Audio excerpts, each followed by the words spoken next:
Saudara-saudara, hari ini saya ingin menyampaikan sesuatu yang saya merasa satu perenungan saya, yang saya baca di Alkitab, tapi saya merasa Tuhan bicara kuat sekali di hati saya, yaitu tentang biar hati yang bicara. Ini kayak judul sinetron ya, biar hati yang bicara.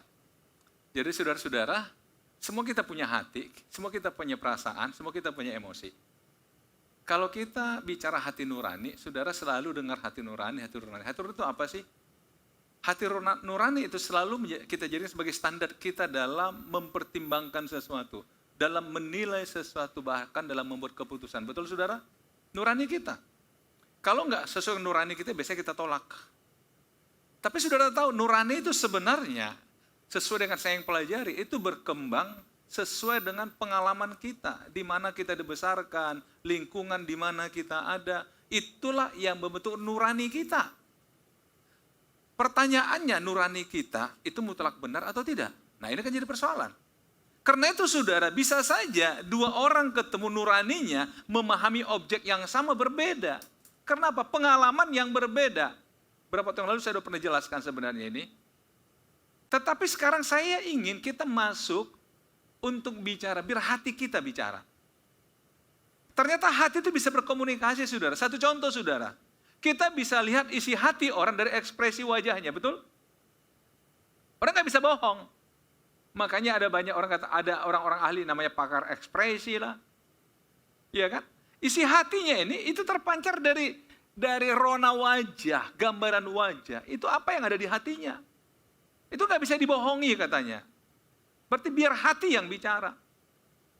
Tapi hari ini saudara, hati yang bicara yang saya maksud, coba kita lihat apakah hati saya ini masih positif atau negatif dalam menyikapi sesuatu.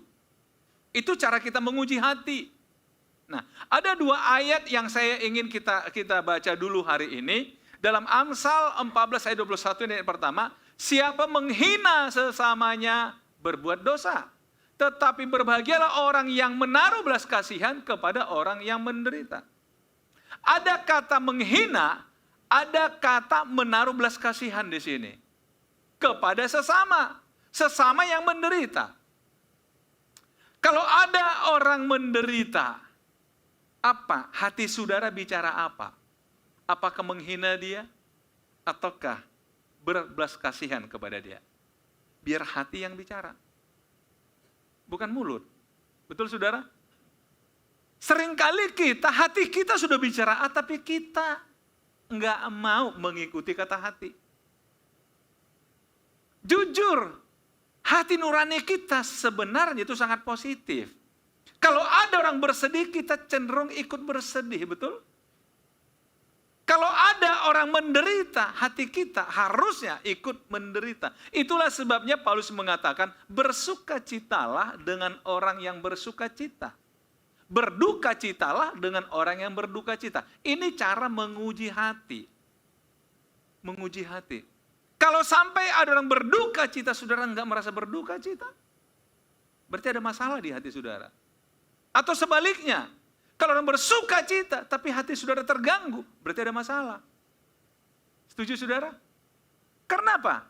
Saudara salah menyikapi lingkungan, saudara salah menyikapi situasi. Karena itu saudara, hari ini, Salomo yang dicatat dalam Alkitab yang katanya orang paling berhikmat yang pernah hidup di bumi, itu komitmen. Itu statement dari Tuhan. Dia katakan apa? Lihat, siapa menghina sesamanya berbuat dosa, tetapi berbahagialah orang yang menaruh belas kasihan kepada orang yang menderita. Mari kita uji hati kita, biar hati kita bicara. Bagaimana sikap hati kita? Bagaimana hati kita bicara apa? Melihat orang yang menderita. Nah, kemudian satu ayat lagi saudara, dalam Amsal, sebelum kita beralih ke yang lain. Saudara, saya tiba-tiba tahu bahwa ternyata saya sebenarnya nggak ambil background ada macan di sini. Tiba-tiba kok nongol macan di sini, saudara. Saya nggak tahu. Saudara tadi kebayang nggak? Kok ada harimau gitu ya? Saya ngeri sendiri, saudara. Tapi saya pikir iya, banyak orang hatinya seperti harimau. Nyama-nyamain. Pendeta nggak pernah salah. Oke lah, lupakan saudara. supaya nggak terganggu aja itu. Clear ya, harimonya ya, abaikan saudara. Tulisannya yang perhatikan. Kembali, siapa menaruh belas kasihan kepada orang yang lemah, memiutangi Tuhan, yang akan membalas perbuatannya itu. Memiutangi Tuhan, membuat Tuhan berhutang. Kalau kita menaruh belas kasihan pada orang yang lemah, kenapa? Saudara tahu, Yesus itu kan penuh dengan belas kasihan. Satu ketika saudara, Yesus menyindir orang-orang Farisi, dikatakan gini, ketika aku lapar, kalian nggak beri aku makan, ketika aku di penjara, kalian nggak kunjungi aku. Mereka bingung, loh kapan engkau lapar? Kapan engkau di penjara? Tapi saya katakan apa?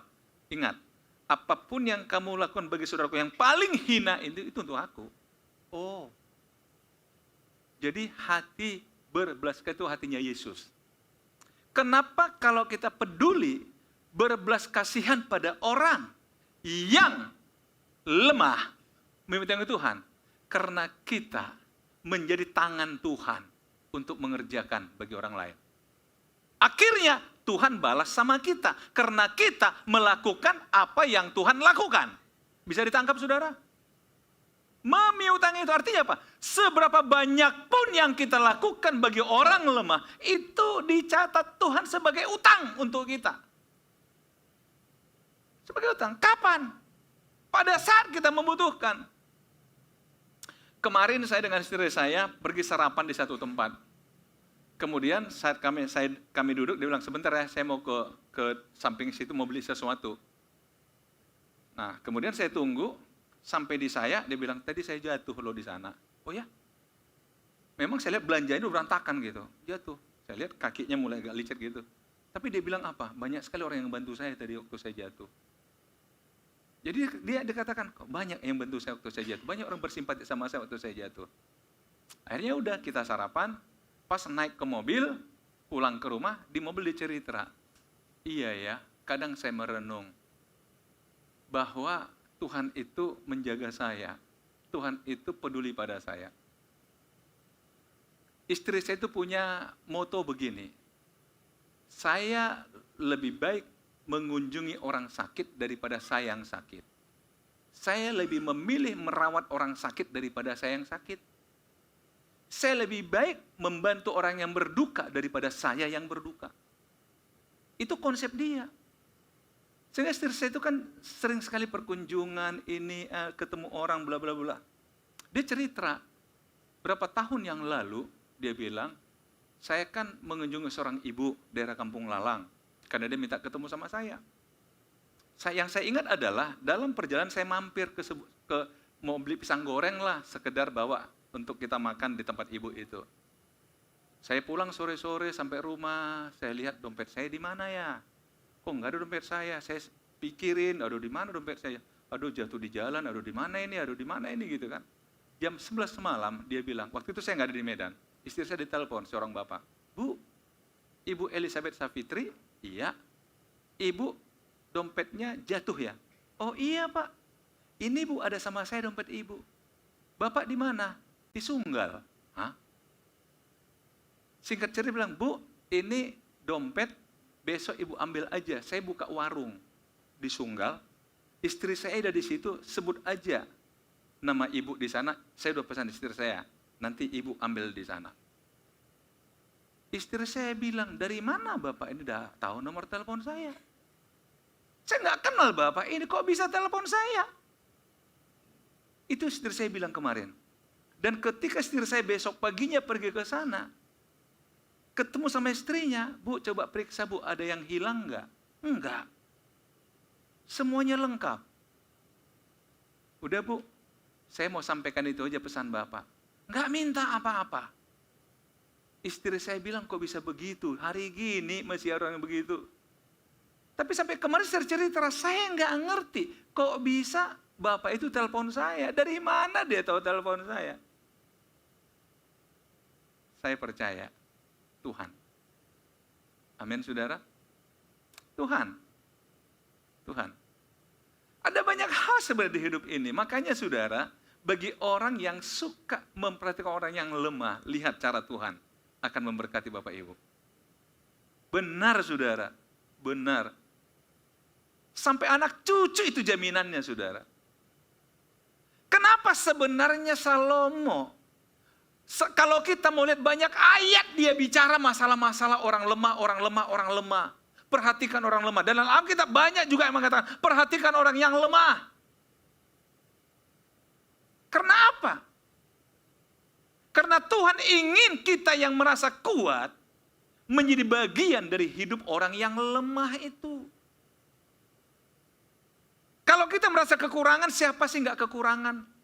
Kalau kita lihat ke atas, semua kita pasti kekurangan. Tapi coba lihat ke bawah, begitu banyaknya orang yang lebih kurang dari kita. Inilah yang Tuhan mau dalam hidup kita. Supaya apa? Supaya kita merasa, oh ternyata aku ada gunanya hidup ya. Ternyata aku ada manfaatnya hidup ya di dunia ini. Ada orang yang butuh aku. Karena itu saya senang ada satu kata bijak mengatakan, Tuhan tidak menghitung berapa banyak yang kau miliki. Yang Tuhan hitung ada berapa banyak yang kau bagikan pada orang lain. Setuju saudara? Bukan berapa banyak yang kau kumpulkan, tapi berapa banyak yang kau bagikan pada orang lain.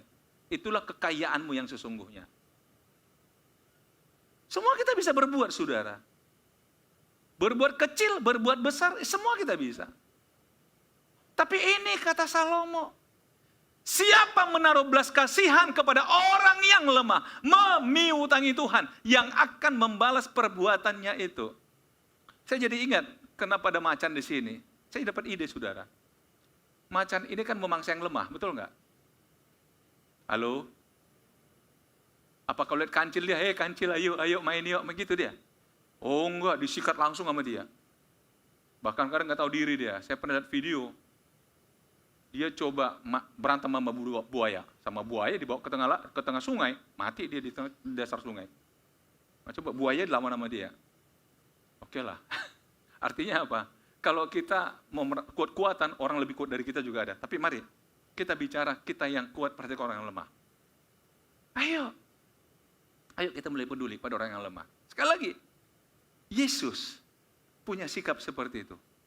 Saudara, dalam Alkitab, kalau kita baca namanya hati yang bicara, hati itu adalah sebuah komunikasi. Saya coba ambil ada tiga arti dari hati yang bicara tadi itu. Hati adalah sebuah komunikasi, hati yang bicara. Yang pertama, komunikasi adalah respon, mengenali dan menanggapi. Jadi hati kita bicara apa ketika melihat satu situasi? Tanggapannya apa? Responnya apa? Ketika melihat sebuah situasi. Hati kita bicara apa? Baru yang kedua, saudara, menghargai hak istimewa. Hargai orang itu dulu. Hargai dulu dia. Walaupun dia lemah, tolong hargai dia. Hargai dia. Makanya dikatakan siapa menghina, itu berdosa. Makanya hargai dia. Selemah apapun dia, hargai dia. Itu kalau hati berkomunikasi. Dan yang ketiga ada prinsip di sana, mutualitas hubungan. Kenapa ada mutualitas hubungan? Saudara, sambil simpel aja. Ketika saudara lihat orang lemah, keuntungan saudara adalah saudara diberi kesempatan berbuat kebaikan. Setuju? Keuntungan dia apa? Dia menerima kebaikan dari saudara. Dua-dua diuntungkan. Yang memberi diuntungkan, yang menerima diuntungkan. Itulah komunikasi hati. Kalau hati yang bicara. Jangan saudara padamkan suara hati saudara. Kalau dia bicara pada saudara, tolong dengar suara hati. Saudara, saya nggak tahu siapa di sini pernah baca buku Seven Habits, tulisan Stephen Covey. Ada 1, 2, tetapi dia kan akhirnya membuat lagi 8 habits, betul nggak? Kebiasaan ke-8 adalah hati yang bicara. Dengarkan suara hatimu. Seorang pemimpin harus punya nurani yang peka pada situasi. Harus punya kepekaan pada situasi. Saudara-saudara, seorang pemimpin, seorang anak Tuhan terlebih lagi. Nurani, biar hati yang bicara. Ayolah saudara, hati kita bicara. Itu yang Tuhan mau. Rasul Paulus memberikan satu contoh di dalam Filipi pasal yang kedua, saudara. Itu ketika jemaat mulai gontok-gontokan, ketika jemaat merasa lebih penting daripada yang lain, ketika jemaat merasa lebih hebat daripada yang lain, akhirnya Paulus kasih nasihat begini. Jadi karena dalam Kristus ada nasihat, ada penghiburan kasih, ada persekutuan roh, ada kasih mesra, dan belas kasihan. Karena itu, sempurnakanlah sukacitaku dengan ini. Hendaklah kamu sehati sepikir dalam satu kasih, satu jiwa, satu tujuan. Perhatikan. Dalam Kristus ada penghiburan kasih, ada persekutuan roh, ada kasih dan belas kasihan dalam Kristus. Artinya kalau orang mengaku di dalam Kristus, kalau orang mengaku punya Yesus dalam hatinya, berarti apa yang dalam Yesus juga ada dalam hidupnya. Setuju saudara? Karena itu sempurnakanlah sukacitaku, kata Paulus sebagai hamba Allah. Dengan ini, hendaklah kamu sehati sepikir dalam satu kasih, satu jiwa, satu tujuan. Saudara tahu, yang menghalangi kita untuk berbelas kasihan itu apa? Saya garis bawahi belas kasihan ini ya. Apa? Perhatikan, ayat 3 dan 4. Dengan tidak mencari kepentingan sendiri atau puji-pujian sia-sia. Dua musuhnya. Kepentingan sendiri dan pujian. Belas kasihan, saudara tidak akan dipenuhi kepentingan saudara. Justru saudara mengutamakan kepentingan orang lain, betul? Yang kedua, ketika orang lemah, siapa memuji saudara? Kalau kita ingin menguji apakah pemberian saya tulus atau enggak, berilah kepada orang yang dia tidak akan pernah bisa membalas kebaikan saudara. Kalau ingin menguji, mampu enggak memberi kepada orang begitu? Kalau saudara memberi dengan catatan satu ketika kamu balas perbuatan saya, itu bisnis. Hari ini aku store satu pada kamu, investasi, pada waktunya tolong kembalikan investasi saya. Tapi kalau perhatian orang lemah saudara, memang nggak ada harapan dia akan bantu saya. Nah disitulah karena dia nggak bisa bantu kita balas, kita siapa yang balas? Tuhan. Itu artinya saudara, makanya Tuhan fokus pada orang lemah yang tidak sanggup membalas kebaikan kita. Bisa dipahami saudara? Dan saya sering katakan, kalau manusia balas kita, itu paling sebesar yang pernah diterima dari kita, atau tambah bunga dikit lah. Itu kalau manusia. Tapi kalau Tuhan yang balas, wow, berlipat-lipat kali ganda saudara. Alkitab mengatakan kalau benih itu berbuah dalam hati kita, menghasilkan berapa kali lipat? Minimal 30, 60, 100 kali lipat. Karena itu Tuhan katakan apa? Kalau kamu memberi sesuatu, nggak perlu ya berikan tangan kiri tahu. Biar hanya Tuhan yang tahu. Biar Tuhan yang balas. Kalau engkau memberi itu dipuji orang, selesai sudah. Selesai. Dengan Tuhan nggak ada urusan lagi. Tapi ketika tidak dapat pujian dari manusia, maka Tuhan yang kita piutangi, betul? Akan membalas berlipat kali. Saya berharap saudara kita berpikir ekonominya Tuhan, bukan ekonominya kita saudara. Hitung-hitungannya Tuhan. Jangan kira kita jago hitungan, Tuhan lebih jago saudara. Nggak masuk akal bagi kita kan dengan 5 roti 2 ikan, 5 orang kenyang, nggak masuk akal kan? Tapi Tuhan bisa buat loh. Mau gimana saudara? Mau ngajak Tuhan hitung-hitungan? Nah, kemudian saudara, sebaliknya hendaklah dengan rendah hati, harus rendah hati. Barulah yang seorang menganggap lain lebih utama dari diri sendiri. Orang rendah hati selalu merasa orang lain lebih dari diri dia. Dan jangan tiap-tiap orang hanya memperhatikan kepentingan sendiri, tetapi kepentingan orang lain juga. Bisa berkata amin saudara?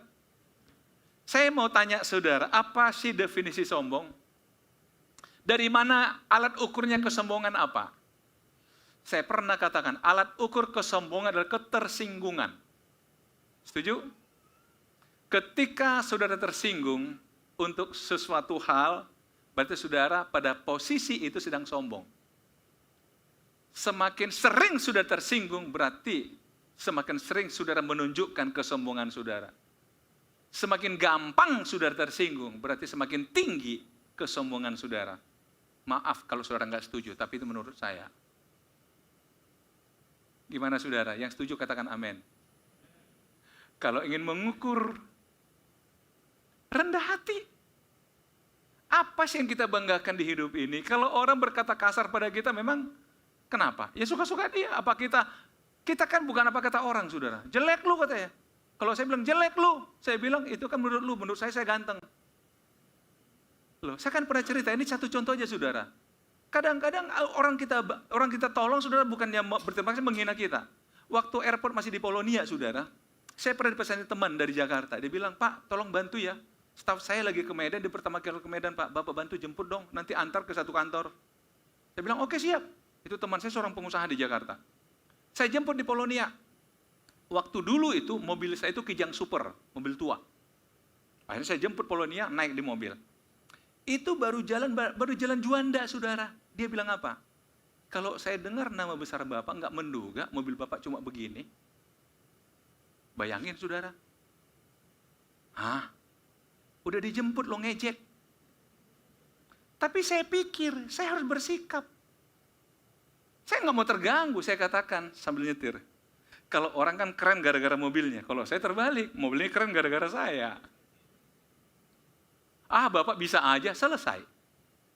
Coba kalau saya panjangin. Apa? Turun kau. Kan lapar sama bosnya.